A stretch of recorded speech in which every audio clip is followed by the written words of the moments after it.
Hello Scouts, Scouter Heather here today.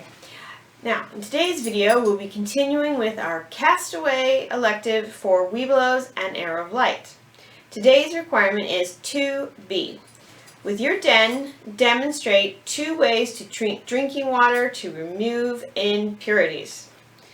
So, I'm sure you all know the importance of drinking water. The human body can go several days without food, but we can't go very long without water.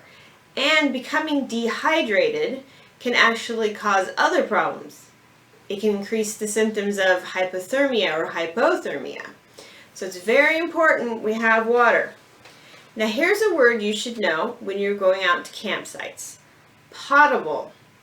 If you see the word potable on a fountain, it means that the water is safe to drink. If it says non-potable, then you're going to need to treat it before you can use it. Now, there are 3 main ways of treating water: boiling, chemical treatments, and filtering. Now, we'll start with the first one, boiling. Now, boiling is a great way to treat your water, especially if you're on a backpacking trip or something and you're planning on making a meal anyways that will involve hot water. Now, our book says that you have to bring the water to a full roiling boil. Now, that means when you look at the water, there's bubbles and it's just moving constantly. That's a full roiling boil.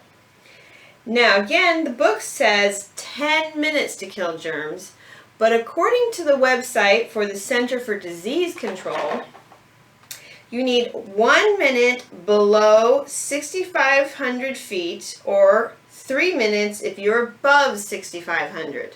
Now, if you're not sure where you're at, go with the 3 minutes. The next kind of filtration or water treatment is a chemical treatment. Now, what usually happens is you'll get some sort of like either a tablet, like in this box, or some come in liquid form.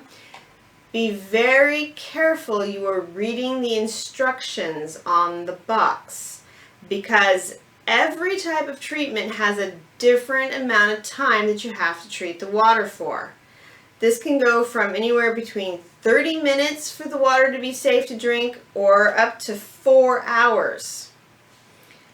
And of course you'll need to have, usually they use a quart-sized container. So,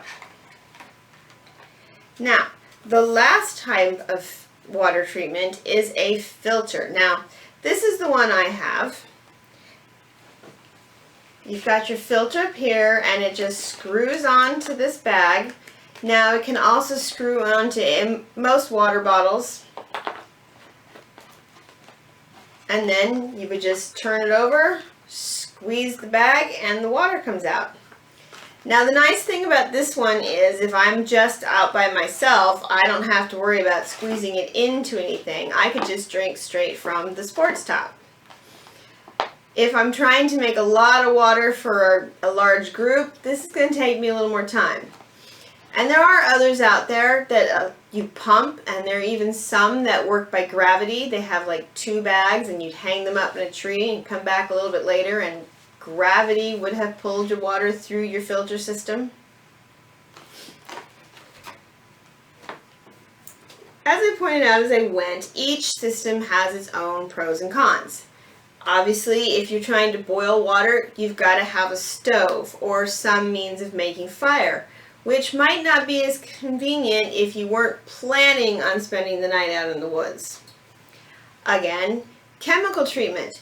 These little tablets are really easy to carry in a backpack for emergency use, but it takes a little while to get your water and it can have a chemical aftertaste. Having a filtration system, also a good option, but it takes up a little more room in your backpack. Okay, you got to pick the one that works best for you. Thank you for joining me, and remember, a scout is loyal.